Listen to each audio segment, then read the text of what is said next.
একজন স্পিকার, দুইজন deputy speaker থাকবে। তো এটা যদি তারা মনে করেন যে ওই জুলাই সমিতির অংশ হিসাবে একজন ডেপুটি স্পিকার আমাদের দিবে, একজন তাদের থাকবে, তাই এটার কোনো বৈধতা নাই,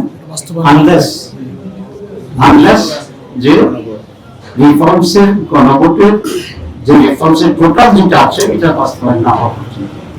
তো সেটা টোটাল বাস্তবায়ন হলো যদি দুজনে একজন আমাদেরকে অফার করে, তখন আমরা আইনি ভিত্তিটা পর্যালোচনা করে সিদ্ধান্ত নেব।